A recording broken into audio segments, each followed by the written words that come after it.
राज्यघटनेचे शिल्पकार डॉक्टर बाबासाहेब आंबेडकर यांच्याबद्दल भारतीय जनता पक्षाच्या मनात काय भावना आहे हे केंद्रीय गृहमंत्री अमित शाह यांच्या वक्तव्यातून दिसूनच आले। बाबासाहेबांबद्दलचा आक्रोश, चीड व संताप या विधानातून व्यक्त झालाय। भाजपा व अमित शाह यांनी बाबासाहेबांचा अपमान केल्याबद्दल माफी तर मागितलीच नाही, परंतु भाजपाच्या गुंडांनी मुंबई काँग्रेसच्या कार्यालयावर हल्ला केलाय। काँग्रेसच्या कार्यालयावर हल्ले करून डॉक्टर बाबासाहेब आंबेडकर यांच्या अपमानाचे पाप भाजपाला झाकता येणार नाहीये, असे नाशिक काँग्रेस कमिटीचे अध्यक्ष आकाश छाजेड यांनी ठणकावून सांगितले। तसेच या संदर्भात प्रतिक्रिया देताना काँग्रेस अध्यक्ष आकाश छाजेड म्हणाले की भाजपच्या अशा भ्याड हल्ल्यांना काँग्रेस भीक घालणार नाही। संविधान आणि लोकशाहीच्या रक्षणासाठी भाजपाच्या गुंडशाही विरोधात काँग्रेस लढत राहणार। काँग्रेसचे जुलमी अत्याचारी इंग्रजांशी लढून 150 वर्षांच्या ब्रिटिश सत्तेला देशातून हाकलून लावले व देशाला स्वातंत्र्य मिळवून दिले। डॉक्टर भीमराव बाबासाहेब आंबेडकरांनी दिलेल्या संविधानाला न मानणाऱ्या भाजपाच्या गुंडाविरोधात काँग्रेस लढेल आणि संविधान आणि लोकशाहीचे रक्षण करण्यासाठी वाटेल ती किंमत मोजेल, असेही अध्यक्ष छाजेड म्हणाले।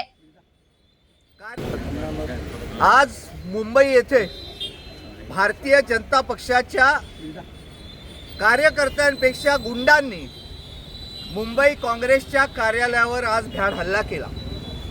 काँग्रेस कार्यालयामध्ये कोणीही नसताना हा भ्याड हल्ला भाजपच्या मुंबईतील गुंडांनी केला।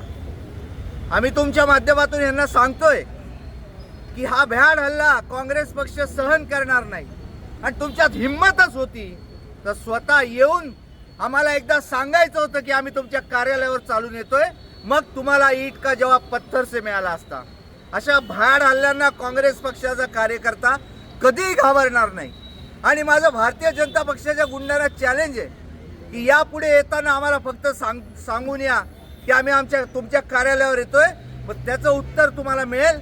डॉक्टर बाबासाहेब आंबेडकरांचा अपमान करणाऱ्या भाजप कार्यकर्त्यांनी, मनुस्मृतीला मानणाऱ्या कार्यकर्त्यांनी, ज्यांनी या देशाच्या संविधानाचा अपमान केला, त्या भाजपच्या कार्यकर्त्यांनी भ्याड हल्ला केला। आम्ही काँग्रेस पक्षाच्या वतीने, नाशिक शहर काँग्रेस कमिटीच्या वतीने आम्ही त्यांचा निषेध करतो आणि तुमच्या माध्यमातून एकदाच त्यांना सांगतो की डॉक्टर बाबासाहेब आंबेडकरांचं नाव आणि या देशाचं संविधान तुम्ही कदापि पुसू शकणार नाही।